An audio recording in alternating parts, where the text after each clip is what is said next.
கடலுக்கு பெரிய பிள்ளைங்களை அழைத்து கொண்டு போனாலும் கூட அலை வரும்போது நம்மள அறியாம கையை பிடிச்சுக்கிறோம்ல, அத மாதிரி பிள்ளைங்க செல்போன்ல என்ன பண்றாங்கன்னு பெரியவங்க பாருங்க. பெண்கள் தங்களுடைய தனிமையை பகிர்வதற்காக முகம் தெரியாதவர்களுடன் தயவு செய்து செல்போனிலே தொடர்பு கொள்ளாதீர்கள்.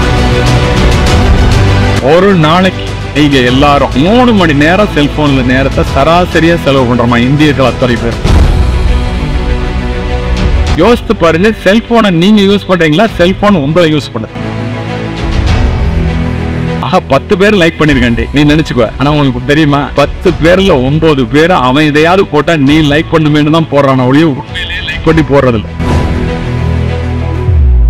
உனக்கு யாரா எதிரி, பேஸ்புக்கா யூடியூபான்னு கேட்டா இந்த இளைஞர்கள் தான் எதிரி, இவங்களுடைய தூக்கம் தான் எதிரிங்க.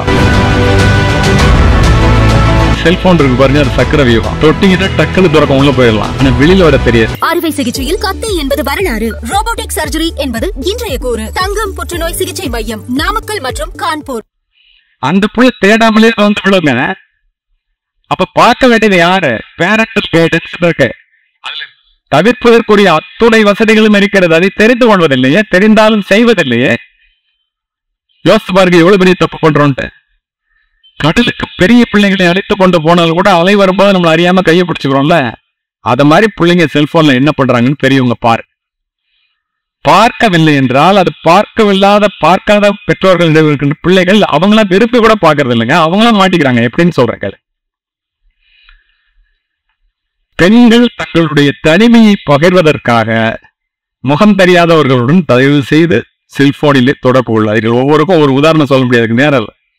ஆனா ஒண்ணு தெரிஞ்சுங்க, ஒரு நாளைக்கு நீங்க எல்லாரும் 3 மணி நேரம் செல்போன்ல நேரத்தை சராசரியா செலவு பண்றோமா இந்தியர்கள் அத்தனை பேரும்? ஒரு நாளைக்கு 150 முறை நோட்டிபிகேஷன் எடுத்து செக் பண்றோமா? 150 முறை இந்தியர்கள் குறிப்பா. சரி, ஏன் இப்படி பாக்குறோம்? இந்த செல்போன்ல இப்படி போய் நம்ம மாட்டிக்கிறது. யோசித்து பாருங்க, செல்போனை நீங்க யூஸ் பண்றீங்களா, செல்போன் உங்களை யூஸ் பண்ணுது?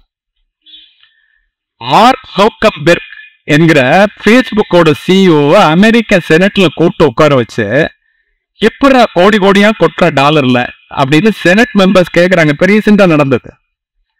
அவன் சொல்றான், சமூக ஊடகங்களுடைய மிகப்பெரிய வருமானமே விளம்பரங்கள் தான். நீ ஒரு செய்தியை பார்க்க உள்ளே நுழைந்தால் விளம்பரத்தை பார்க்காமல் உன்னால் எதையும் பார்க்க முடியாது. இது ஏதோ நீ அகஸ்மாத்தா போய் மாட்டிக்கிற விஷயம் இல்ல, திட்டமிட்டு செய்யப்படுகின்ற ஒரு தவறான செயல். உன்னுடைய நேரத்தையும் உன்னுடைய கவனத்தையும் தங்களிடமே வைத்துக் கொண்டால் அவர்களுடைய வீட்டிலே காட்டிலே பண மழை பொழியும் என்பதற்காக உங்களுடைய வீக்கிரத்தை தான் அவன் தெரிஞ்சுக்கிறான். மற்றவர்கள் பாராட்ட வேண்டும் என்பது மன உளவியல்.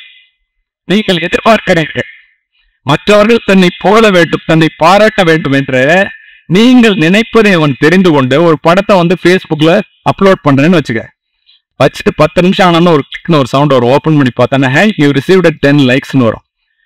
10 பேர் லைக் பண்ணிருக்கேன் நீ நினைச்சுக்கோ. ஆனா உங்களுக்கு தெரியுமா, 10 பேர்ல 9 பேர் அவன் இதையாவது போட்டா நீ லைக் பண்ணுமேன்னு தான் போடுறான், ஒழிய உண்மையிலேயே லைக் பண்ணி போடுறது இல்லை. எத்தனை பேருக்கு தெரியும்? உனக்கு வேட்டையர்களுக்கு மட்டும் அதை எத்தனை மணி நேரம் அனுப்பணும், யாருக்கு அனுப்பணுங்கிற நிரல் வரிசையை திட்டமிட்டு வைத்திருக்கிறார்கள். இதுல போய் நம்ம தெரியாம மாட்டிக்கிறோம். அப்ப இந்த செல்போன்ல நைட் மோட், டார்க் மோட் எல்லாம் கொடுக்கறது உங்க வசதிகள்லாம் நினைச்சுக்காதீங்க. உங்களுக்கு தெரியுமா, நெட்ஃபிளிக்ஸ் நிறுவனர் அவனுடைய சிஇஓட்ட போய் கேட்கிறான், ரீடர் ஹேஸ்டிங் அவன் பேரு. அவன்கிட்ட போய் கேட்கும்போது அவன் சொல்றான், உனக்கு யாரா எதிரி, பேஸ்புக்கா யூடியூபான்னு கேட்டா இந்த இளைஞர்கள் தான் எதிரி, இவங்களுடைய தூக்கம் தான் எதிரிங்க. எல்லாருக்கும் ஆச்சரியம், ஏன்டா அப்படி சொல்றேன்னு. பகல்ல போறவனை நம்ம பார்க்க வச்சுட்டோம், அதுல எவ்வளவு வருமானம் வரணுமோ வருது. ராத்திரியில அவன் தூங்காம இருக்கிறதுக்கு என்ன பண்றதுன்னு யோசிச்சுட்டு இருக்கோம். யோசிச்சு பாரு, டார்க் மோட், நைட் மோடெல்லாம் வச்சுட்டு ராத்திரி பூரா செல்போனை நோண்டிக்கிட்டு 2 மணி வரைக்கும் அதையே பார்த்துட்டு இருந்துட்டு காலையில சட்டை பட்டன் போட்டோமா இல்லையான்னு தெரியாம, என்ன சாப்பிட்டோன்னு தெரியாம பைத்தியக்கார மாதிரி கிளாஸ்க்கு வரும். யாரு என்ன பேசினாலும் தெரியாது. இதற்காக உங்களை படிக்க வைக்கிறார்கள்? சிந்தியுங்கள். இவ்வளவு மோசமான கருத்துக்கள் செல்போனிலே அடங்கி இருக்கும் போது அதை நீங்க ஒழுங்கா உபயோகப்படுத்தினீங்கன்னா உச்சம் தொட முடியும். நல்லதுக்கு மட்டும் உபயோகப்படுத்துறதா, கெட்டதுக்கு உபயோகப்படுத்தாம இருக்கிறதா அப்படிங்கிறத உங்களுடைய முடிவுக்கே விட்டு விடுகிறேன். சரி, பிள்ளைங்களுக்கெல்லாம் ஒன்று சொல்றேன். ஒரு 3 மாதத்துக்கு முன்னால எல்லாம் +2, 10th, 9th, +1 இருக்கீங்க.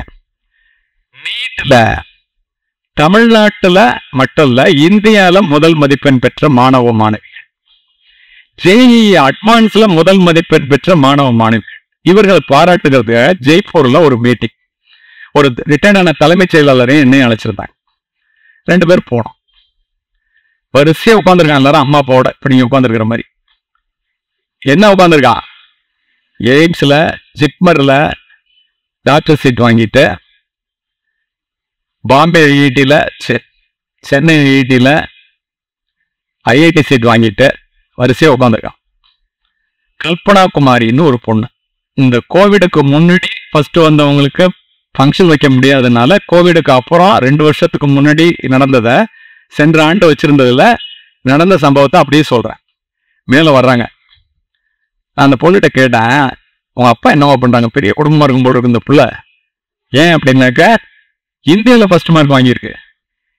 இப்போ பிரபஞ்சன் 720 மார்க் வாங்கினதை சொல்லல. 2 வருஷத்துக்கு முன்னாடி நடந்த கூட்டத்துக்கு பாராட்டு விழா 720க்கு 711 மார்க் வாங்கியிருக்கு.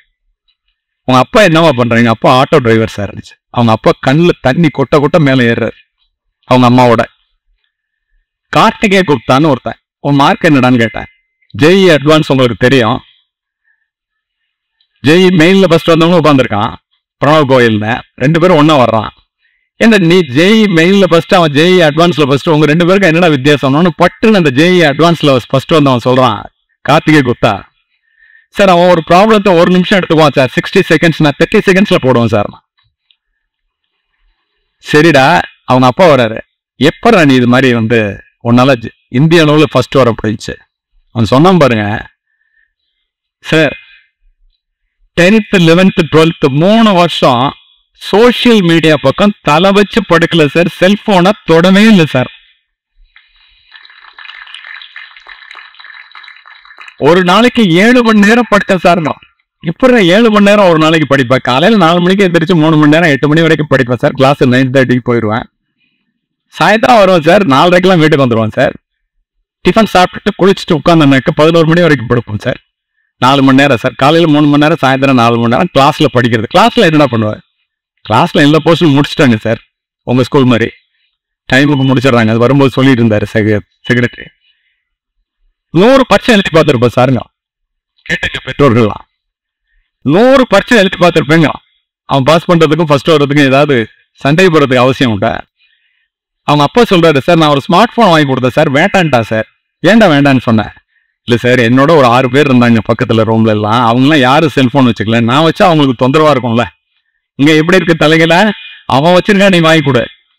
இவன் என்ன சொல்றான், அவன்கிட்ட இல்லை, நான் எதுக்கு வச்சிருக்கணும்? டிஃபரன்ஸ் சாதாரண வித்தியாசம் இல்லை. சரிடா, அந்த 6 பேர் எக்கடா போனா இந்த பாருங்க சார் உட்காந்துருக்கான் எல்லாரும் பாம்பே ஐஐடியில சீட்டு வாங்கிட்டு வரிசையா காமிக்கணும். இப்ப எங்க நம்ம தோக்குறோம்? தயவு செய்து மாணவர்களே, ஒரு நல்ல இடத்தை கல்லூரியில் பிடிக்கும் வரை, மிகப்பெரிய உயரத்தை அடையும் வரை எக்காரணம் கொண்டும் செல்போனிலே மாட்டிக்கொள்ளாதீர்கள். உங்களுக்கு மகாபாரதத்துல அர்ஜுனனுடைய பையன் சக்கர வியூகத்தை எப்படி உடைக்கணும்னு அவனுக்கு தெரியும். வயிற்றுல இருக்கும் போதே எப்படி வெளியில வர்றதுங்கிறதுக்குள்ள பிறந்துருவான். அதனால அவனுக்கு தெரியாது. அபிமன்யு மாட்டிட்டு செத்துருவான். இதை ஏன் சொன்னேன்னு தெரியுமா? செல்போன் இருக்கு பாருங்க, அது சக்கர வியூகம். தொட்டிக்கிட்ட டக்குன்னு துறக்கம் உள்ள போயிடலாம். ஆனா வெளியில வர தெரியாது, வெளியில வர முடியாது. அதனால ஒரு 3 வருஷத்துக்கு அதை தொடாம இருக்க. அறுவை சிகிச்சையில் கத்தை என்பது வரலாறு, ரோபோட்டிக் சர்ஜரி என்பது இன்றைய கூறு. தங்கம் புற்றுநோய் சிகிச்சை மையம், நாமக்கல் மற்றும் கான்பூர்.